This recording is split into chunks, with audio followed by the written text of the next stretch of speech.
Harrison and Dexter's father-son relationship. According to the official synopsis, Dexter strengthens his role as Harrison's father by refocusing his attention. After Harrison considers going to college and studying criminology in Episode 7, Episode 8 probably includes touching scenes of Dexter encouraging Harrison's goals, perhaps going to a college campus or talking about his future. Harrison's violent behavior and Dexter's troubled past, however, strain their relationship. Anticipate intense scenes that represent Dexter's efforts to steer his son away from his own path as a serial murderer, such as a heated discussion about Harrison's moral dilemmas or a quiet conversation in their New York apartment. One of the series' main themes, Dexter's search for atonement, is emphasized by this subplot. Harrison is in grave danger after Leon Prader, Peter Dinklage, a billionaire who has an obsession with serial killers, makes a risky discovery. Prader may obtain this information by hearing about Harrison's murder or by suspecting Dexter of being a vigilante. The kill room where it happens, the title of the episode, implies that Prader might find evidence linking Dexter to his killings or Dexter's kill chamber, a plastic-lined area where Dexter sends his victims. Scenes may show Prader using surveillance or perhaps at Dexter's retreat to look into his activities, culminating in a terrifying scene where he confronts either Dexter or Harrison. A cat-and-mouse game between Prader and Dexter could result from his preoccupation, which is shown in Episode 7 to be related to the murder of his parents. The investigation of Detective Claudette Wallace, detective as she learns more about Miami Metro's past, Claudette Wallace, Katia Saroff, gets closer to the truth about Dexter's background as the Bay Harbor butcher. She might be seen going over old case files, speaking with witnesses, or making connections between Dexter's stay in Miami and the most recent murders in New York in Episode 8. Batista's suspicions and her inquiry might collide, posing a double threat to Dexter's cover. Anticipate scenes where Claudette is in a precinct, looking through evidence, or following Dexter. She may be referring to the New York Ripper case, which she brought up in Episode 7, and connecting it to Dexter's actions.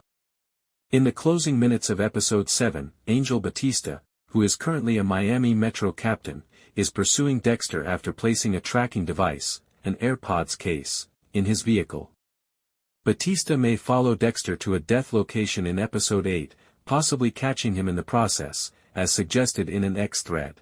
The stakes would be raised by a dramatic encounter in Dexter's kill room, possibly during a ritualized murder of a fresh target like Al, the Rapunzel killer, Eric Stonestreet, in which Batista would not be aware that the tracking device had been successful.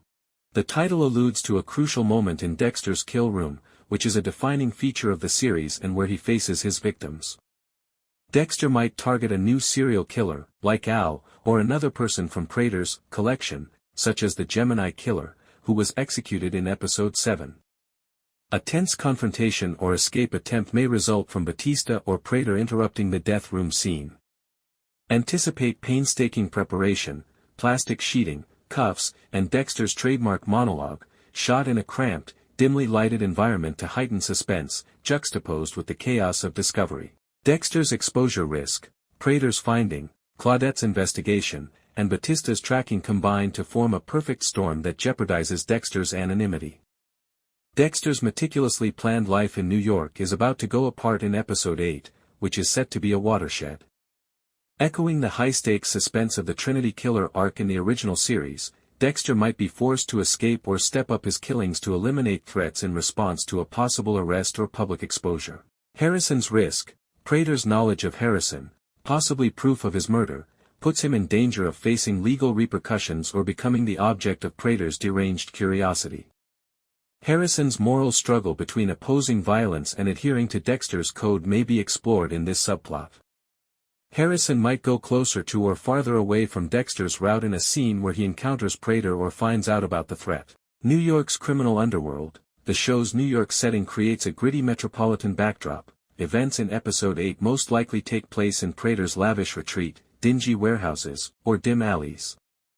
The New York Ripper and other murderers, such Lowell the tattoo collector, are mentioned, implying that Dexter is negotiating a complicated web of predators, with Prader possibly serving as a puppet master. Dexter might become both the hunter and the hunted in a larger war involving several serial killers.